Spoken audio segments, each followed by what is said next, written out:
Hello, thank you, Shane, for your introduction.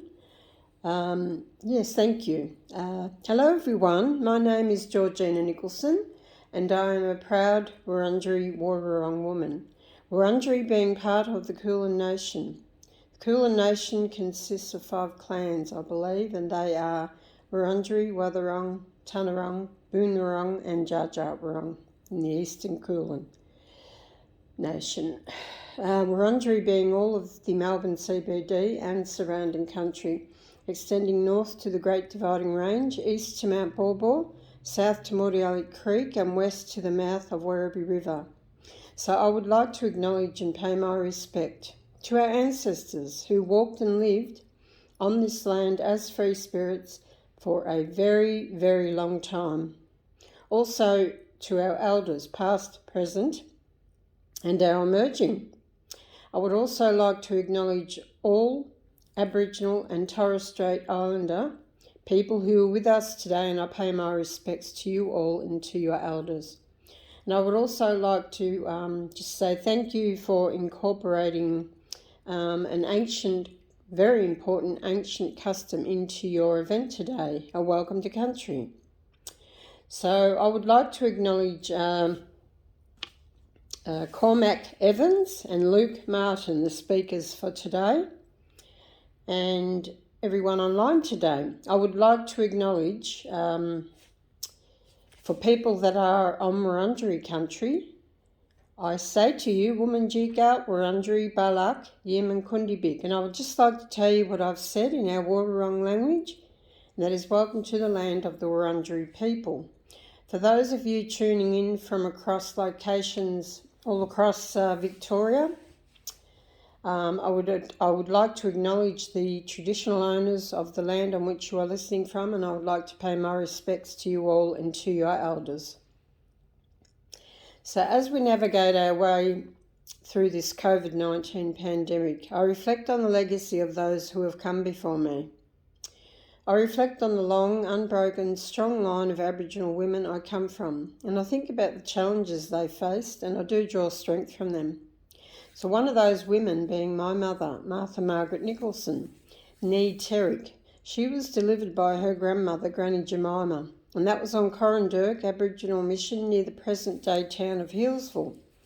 So Granny Jemima was already teaching our mother the importance of family, culture and connection to country and for caring for one another. For years later, our mother met a deadly Irish man called Patrick. And they met on a blind date in Melbourne in the early 1930s. In 1937, Mummy and Daddy were married in a registry office, and they had 16 children, 8 boys and 8 girls, all single babies, so no twins, no cheating, LOL. I'm the youngest of the 16, and my sister Pat Ockwell is the eldest. My sister Pat is an amazing senior elder who has made a lifelong commitment to her community, to her peoples. Sister Pat is in her 80s now, and for an Aboriginal woman to reach this age is a milestone. So they say the life expectancy gap between Aboriginal and non-Aboriginal is about a 15-year gap there, with the, Aboriginal people dying much sooner than the non-Aboriginal, which is quite sad. But, we must carry on our culture for our people as our ancestors did for us, and my mother and her mother and so on have done, for me. I stand here today because of my mother, Martha Nicholson. She was a strong cultural woman who instilled great values in me. So William Barak, his younger sister Annie Barat, is my direct ancestral bloodline. So one tradition being our Woi-wurrung language, it is part of our rich, deep heritage. And I like to say our language has been sleeping, but we are waking it up now. And some of the ways we keep our culture alive is through songs, stories, and performances, etc. The coronavirus pandemic has changed the world in ways we would never have imagined, and the implications for our community have been profound for our health, our well-being, and our jobs. But in many ways, this event online has brought into focus the importance of relationships with family and connecting with one another as a community.